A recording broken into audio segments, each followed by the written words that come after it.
Drive-Away Dolls, directed by Ethan Coen, stars Margaret Qualley, Pedro Pascal, and Matt Damon. The film follows two friends as they go on a road trip to Tallahassee but accidentally find themselves mixed up with some criminals after unknowingly stealing something from them. I was initially pretty excited to get to see some part of a Coen Brothers film on the big screen. As you heard me mention, this is only by one of them, as this is only directed by Ethan Coen. This is not the first time the two have disbanded for one of them to make one film, as both Joel Coen and Ethan Coen have made their own films respectfully. If you were to ask which one I prefer, I can't really say, as I haven't watched enough of both directors' solo films to say so. A big part of any Coen Brothers movie is, of course, the characters, and I think this movie's strongest point is the characters themselves.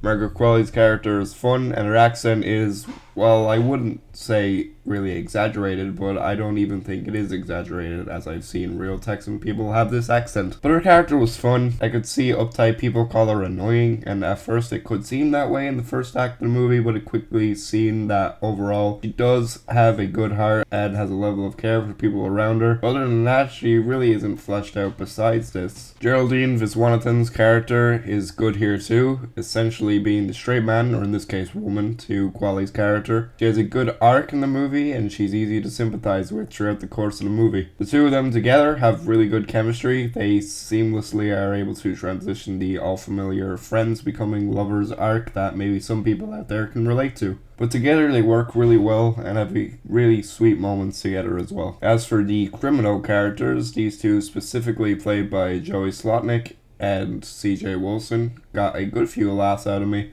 They had good banter and chemistry between each other. You get the sense that maybe this isn't something they're used to, as the whole joke hinges on them being criminals that are bad, but not in a sense when you're completely annoyed at their incompetence. I think their problems mostly hinges on problems with the actual story in itself. I'm all for a short runtime in films, especially in this day and age where studios not only insist on inflating their budgets, but inflating their runtimes too. This film sits at a neat hour and 24 minutes, and honestly I feel like this really hurts the film. It makes up for it in its pacing, as there is literally no time to have any fat lingering in the film, but despite this working for it, I feel like there's just nothing fleshed out in this film at all. We have a basic understanding of the characters and what they're doing, especially the criminal characters. We know that they're hired by a senator played by Matt Damon, but other than that, we don't know what the relationship with him is outside of that. We don't know if they're friends with him, or if they're genuinely just hired guns, or even if they're just some guys he randomly chose to do this job for making commentary on how government officials and politicians are incompetent themselves. Do I think this movie needs another hour? Absolutely not. I'd argue another 10 to 20 minutes would be more than enough, just so we have a better understanding of all the characters. Another thing that really bothered me was the editing in this movie. It's cute when it first starts, but as it continues it gets really distracting and borderline annoying after a while, especially the moments where it's these trippy, drugged out transitions between points of the film. These transitions are really distracting and take away from the film more than anything. Not only that, but one or two of these transitions actually drag on and they don't feel needed at all. The writing in this film is fine. Again, there's nothing too incredible going on here, but there's some usual Coenisms that fans of both directors will be familiar with. I think this one's definitely raunchier than most of their other works, and I feel like for the types of characters that are present in the film, it works here. The cinematography, I thought, was another really strong point. It felt over-exaggerated and definitely very stylized, which was, of course, very welcome to see. Overall, I think I was just disappointed more than anything. There were points where I definitely had fun watching this movie, but it really left me wanting so much more, and the movie just doesn't do enough to feel like it's earned. But besides this, it also doesn't feel like a waste of time. I feel like there's a case to be had where if I were to check this film out again, I would probably either like it more or I'd like it less. I can't say for certain. I'm giving Drive-Away Dolls 2.5 stars. There was definitely some fun to be had in terms of its look, and especially for a lot of the performances. I actually didn't think there was a bad performance in this film. It just didn't have much going for it. It feels like there's half of a film missing, and it especially feels very first drafty. At the same time, it's not a complete waste of time, and I think there could be some people out there that would enjoy it more than me. But if you're looking for a Coen Brothers film, this definitely wouldn't be the place to start.